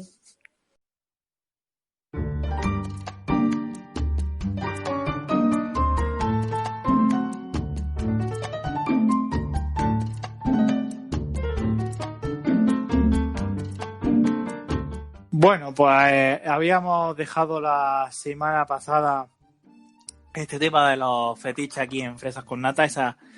Hicimos un poco una introducción al tema de los fetiches y vamos a continuar ya con ese tema con Carlota. ¿Cómo estás? Hola, buenas tardes. ¿Qué tal, Carlos? Muy bien, cada vez más cerca de las vacaciones, que eso está bien. Se va notando el calor. Uf, también se va notando el calor, sí. Bueno, vamos a seguir con este tema de los fetiches. ¿Por dónde retomamos hoy? Bueno, pues si quieres hacerle como un resumen de lo que quería decir ser fetichista, Ah, que o prefieres que... me lo tenía que estudiar. Vale, vale. Me lo podía haber dicho. Hombre, no, yo te pongo a prueba a ver si te acuerdas de una semana. Hombre, pues, a ver, siempre escucho atentamente la sección, pero la verdad es que después de la semana un poco complicada de muchas cosas que he tenido que hacer, la memoria empieza a fallar. No sé si lo que recordás tú. Sí, además siendo lunes también Es que afecta un también es poco. lunes. Eso lo notamos todos. Bueno, pues nada, el fetichismo, como ya comentamos la semana pasada, durante un montón de tiempo se estuvo considerando como un tipo de enfermedad mental, pero ya se sabe que se trata simplemente de una atracción sexual, pues por objetos inanimados, situaciones o partes del cuerpo que no son genitales. También explicamos que hoy en día la mayor parte de las personas somos fetichistas, ya sea a mayor o menor medida, y también que existe como una serie de niveles, siendo la fantasía la mínima y siendo el exclusivo, predominante y exclusivo, el último nivel, y ese puede provocar ya un ámbito, o sea, un problema en el ámbito sexual. Pues muy bien, muy claro lo tenemos ya, más fresquito. Y bueno, yo también, pues hoy he traído, digamos, como tres Ujú. bloques. He traído los que son más comunes, que he añadido unos 7. Después los que son así como más peligrosos, o sea, peligrosos entre comillas y más, o sea, y menos comunes, perdón. Y ya por último, para que también son 7. Y por último, he querido añadir algunos que a mí me resultan curiosos porque investigando me he dado cuenta, pues, que había muchísimos más de los que yo imaginaba y bueno, y los que me han resultado así como más interesantes. Y ya está, y son unos cuantos, no sé cuánto nos dará tiempo a decir, pero vamos, como la explicación realmente es bastante breve, yo creo que sí que nos dará tiempo. Y lo primordial antes de empezar es decir que no se puede juzgar a nadie por ninguno de estos fetiches, porque a ver, a cada uno, o sea, que hay diversidad y a cada uno le gusta lo que le gusta. Es verdad, es muy importante aclarar eso.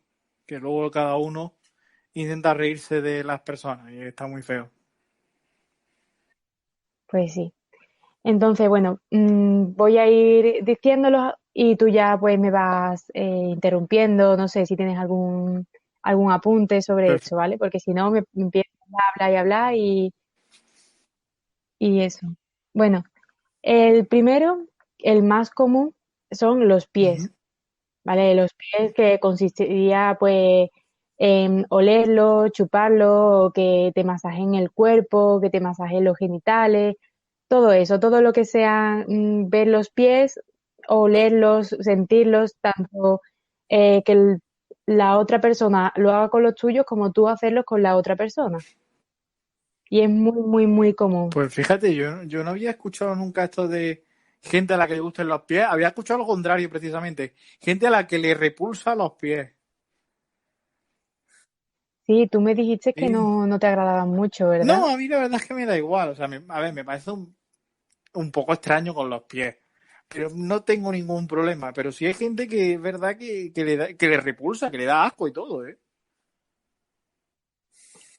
Sí, vamos, yo no conozco a nadie en ese extremo, pero tampoco lo conozco en el otro, así que bueno, que no me imagino una persona que le repulsen con una persona que tenga un fetiche a los pies, sería un problema. Bueno, ¿qué más fetiches hay? A ver si este acertamos. Bueno, pues yo creo que te va a parecer menos raro Ujú. y es el látex, Sí. porque como que a la gente le parece muy erótico ese material que se pega tanto a la piel. Sí, es verdad, este es muy común también a nivel erótico, es verdad que yo creo que es hasta como el más común, ¿no? Sí, bueno, es que hay gente también a la que el látex pues le incomoda o sea, sí, eso, que realmente le repulsa, hay de todo, hay de Hombre, todo. para el verano la verdad es que no es apto. Pero sí es verdad que, por ejemplo, el látex está por encima de la lencería, que eso también es sorprendente. Ah, pues no, yo mis gustos entonces están al revés, fíjate. Yo creo que los míos también.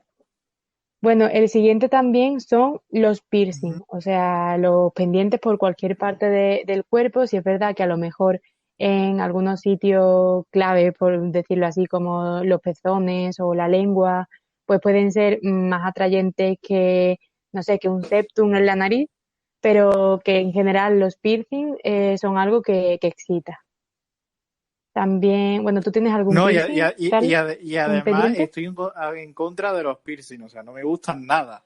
Pero a ver, tampoco vomito cuando veo un No. piercing, pero no sé, nunca me han llamado la atención ni nada, o sea. Bueno, pues por ahora no, o sea, no te está gustando ninguno de estos Hombre, no, el de los fetiches, pies ¿no? me da igual.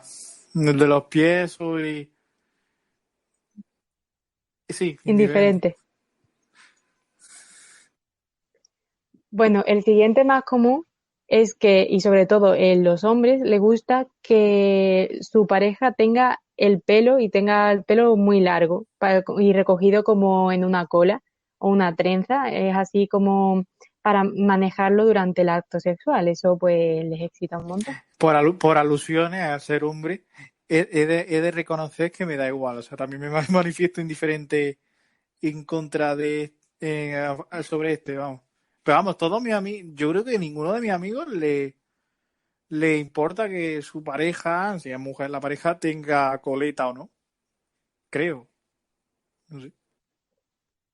Bueno, tú Sí, no, no. pregúntaselo a ver qué es lo Lo voy a que preguntar, opinan mira, al ahora mismo. A ver si antes de acabar la sección tenemos alguna respuesta. después la gente Sí. sorprende, porque como nunca se suele hablar de estos temas. Bueno, seguimos mientras que tú le vas preguntando eso a tus amigos. Después tenemos el voyeurismo, que es algo que últimamente se ha hecho bastante visible, esta palabra. Y que excita el hecho de ver a gente desnuda teniendo sexo. Como por ejemplo, eso englobaría también la pornografía, ¿no? Pero se sabe de sitios como clubs, ¿no? Donde hay también intercambios de pareja y este tipo de acciones, o en Alemania, que tengo entendido, yo nunca he ido a Alemania, pero tengo compañeros que sí, me han dicho que allí hay como unas salas donde tú entras y pagas para ver a gente teniendo Bueno, pues relaciones. mira, como el que ve el telediario, gente que se entretiene así. Exactamente. Y bueno, el siguiente, y me va a costar la misma vida decirlo, lo voy a decir lentita porque es que es súper largo, es Ursusa Por favor, galamatophobia. te pediríamos que Ursusa hablara en galamatophobia. español, a ser posible, porque, por si acaso. Pero es que, o sea, tú cuando escuchas este nombre, no, ¿qué es lo que piensas? No piensas No sé, en nada, o en una seguramente, enfermedad o ¿verdad? en un medicamento, que es a lo que parece más, la verdad. Bueno, pues se trata a los fetiches por los disfraces, es decir, por tener como un juego de rol en la cama y cosas así. Ah, o sea, más como Disfrazarse. el lado más fantasioso de todos, ¿no? Todos los que ya hemos contado, como más el más creativo, por decirlo así también. Claro, por ejemplo, no sé si has No. visto Sex Education, la serie. Bueno, pues, por ejemplo, en esta serie se habla sobre una chica que le gusta el tema este de los roles. Creo que tiene algún tipo de fetiche por los pulpos. Por los pulpos, mira, qué curioso. Me parece muy curioso por los pulpos.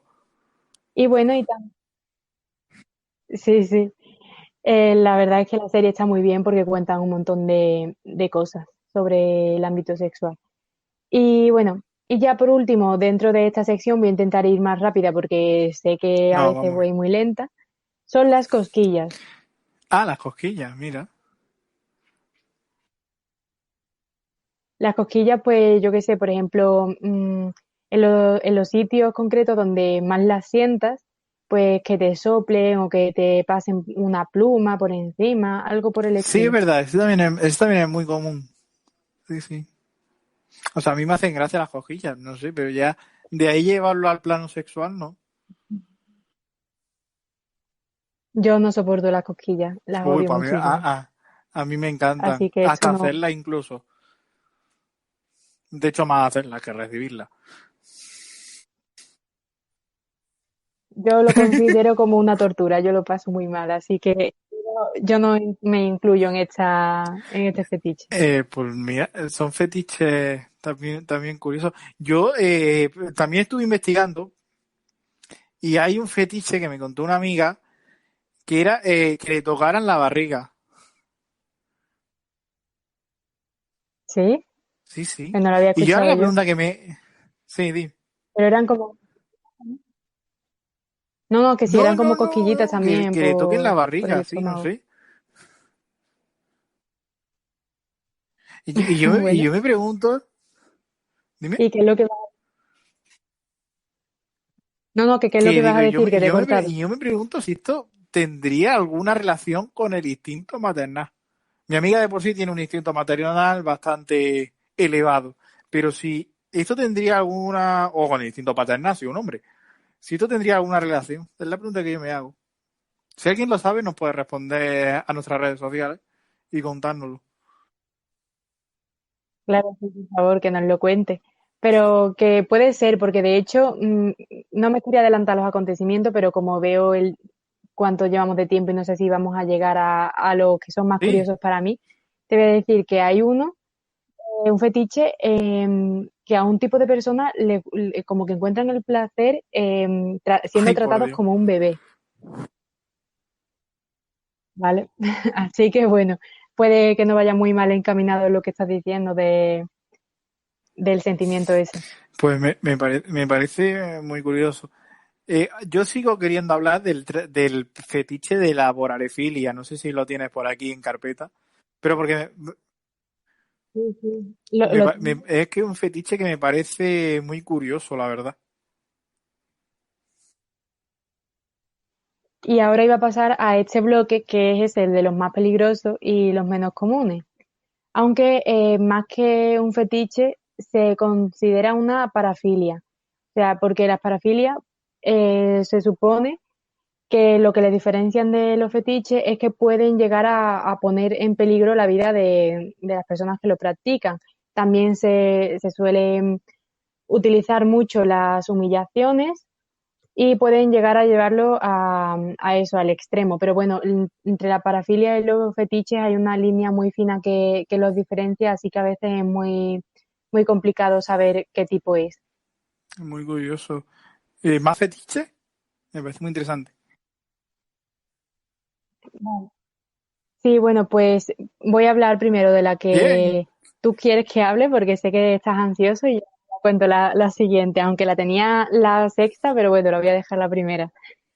Em, Está bueno. Sí, ¿Quieres era explicarla tú? placer sexual a la hora de comerse a otra persona, pero yo la pregunta que me decía era, claro, sí, el hecho de comer es morder a otra persona, que bueno, me parece hasta, no me parece extraño, o comerte directamente a una persona, algo más parecido al canibalismo. Entonces era la duda que yo me hacía. Pues sí, la vorarefilia entraría dentro del canibalismo sexual, por lo tanto, mm, por eso se introduce aquí en lo que puede llegar a ser peligroso, ¿no? Porque puede irse te la olla un poco y arrancarle un trocito de piel a alguien. No sé, tampoco es algo que se practique, que yo sepa, Un no par de conozco ningún casos, creo, caso que haya extremos salido. había en el mundo nada más, o sea, no es tampoco muy extendido. Además, como es normal, pues está prohibido pues en muchísimos países practicar esto. Y bueno, y también incluyen dentro de esta filia el tragarse como juguetes, Pero joyas e incluso esto me peces. parece peligroso hasta la Pero hora pues, de atragantarte, o sea, si te traga un pendiente, por ejemplo. claro, sí. Es que esto puede provocar parte de que te atragantes, porque yo no sé tú, pero es que yo me atraganto hasta con una pipa. Pues también se pueden Claro, generar cortes en el sí, sí, o intestino. sea, cuidado también con las cosas que hace la gente. Bueno, otro de los fetiches es la no, perdón, hematolagnia, eso que tiene ahí una G entre medio, y está relacionada con esto de los vampiros, no sé, el vampirismo. Te, te atrae el tema del sangrado durante el acto sexual, y no estoy hablando del periodo, sino de provocar algún tipo de lesión, por decirlo así, de herida para que salga sangre. Lo que pasa es que esto también puede correr un riesgo o sea, porque puedes Claro. contraer infecciones o incluso sangrarte, ¿sabe? Que eso ya sería lo peor que podría pasar, pero que está Sí, ahí un la poco posibilidad. un caso ya más extremo todavía del fetiche del látex, ¿no? Que digo, un caso más extremo ¿Cómo, aún perdón? del fetiche del látex, como el extremo de ese fetiche. Hombre, porque siempre, o Pero sea, a del ver, látex, ¿por igual qué? ahora estoy metiendo yo la pata, pero siempre el látex se ha, digamos, asociado al sado y similares. Es decir, a la violencia eh, consentida por ambos, pero a actividades un poco más de excitación con la violencia de uno sobre otro. Entonces digo, Sí, bueno, siempre se ha representado así, yo que sé, en imágenes, incluso en las películas y demás, pero realmente va- tampoco tiene mucha relación. Hay gente bueno, que le gustan, por ejemplo, el sadomasoquismo y no utilizan látex, aunque o sea, será probablemente muy común, pero no es como una vale, regla. vale, eso me interesa aclararlo.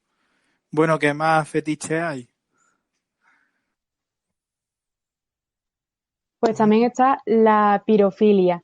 Y si hay gente que le gusta mucho, ¿cómo se llama? Cuando te gusta jugar con el fuego, que es como algo así como de fuego, Hombre, que es como yo conozco adictivo, a que tiene un esas nombre personas que luego son las que incendian bosques y provocan incendios forestales, son los pirómanos. Porque eso, vale, sí, claro eso que no que, me sale la palabra. vale, Pues son las personas a las que eso pues lo llevan a un ámbito sexual. Y si no tienes un sí, control del te fuego, quema. pues lo que se dice, si juegas con fuego, exactamente. Bueno, también está el omorashi, que es un fetiche que predomina sobre todo en Japón, que ya sabemos que los japoneses a veces se pasan, pero Bueno, este en realidad tampoco es tan raro porque, por ejemplo, si alguno de nuestros lectores ha leído 50 sombras, lo mencionan en alguno de los libros y son, digamos, o sea, consiste en aguantarse las ganas de orinar durante un tiempo largo. Entonces, digamos que hay más, digamos que es más, se ejerce más presión y hay más tensión sexual a la hora de la penetración, ¿sabe? Pero por otra parte, Sí. esto puede provocar tanto infecciones urinarias como incluso ya en un caso súper extremo reventar el órgano, ¿sabes? Así que bueno, ya te digo que son los casos más peligrosos siempre Sí, que lo no, lleves a a mí un me parece extremo. extraño este último, ¿eh? Pues este es, ya te digo, la novela esta de 50 sombras, que hay un montón de gente que se lo ha leído, que fue como un boom en la sociedad, pues, pues lo Muy, cuentan, lo muy, comentan. muy extraño y además yo, fíjate, yo que no había leído ni visto 50 sombras de Grey, ni su derivado, pero yo lo veo hasta un poco responsable que se representen técnicas tan peligrosas en una novela tan seguida o tan leída.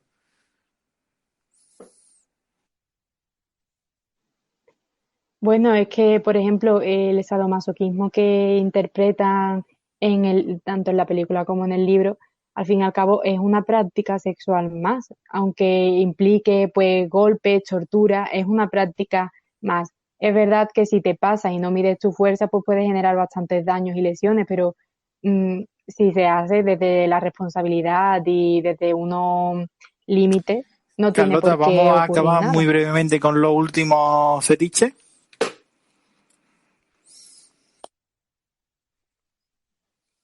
Bueno, pues a ver, voy a hablar ya sobre el último de este grupo de los más peligrosos y ya comentaremos otro día los que son más curiosos para mí, que tampoco es que, verá, que son los A ver, curiosos para mí, lo recalco. Así que tampoco es que sea muy interesante. Y bueno, y el que quería hablar ahora es sobre la asfixia de sometimiento, o sea, este a mí me parece bastante brutal al nivel al que se lleva, como por ejemplo utilizar bolsas de plástico sí, suena para la peligroso, estrangulación. sí. Pero que ponerle, entiendo, una bolsa a tu pareja o a la persona con la que estás teniendo relaciones, una bolsa de estas de plástico del supermercado, por ejemplo, por la cabeza y estrangularlo hasta que se queda inconsciente.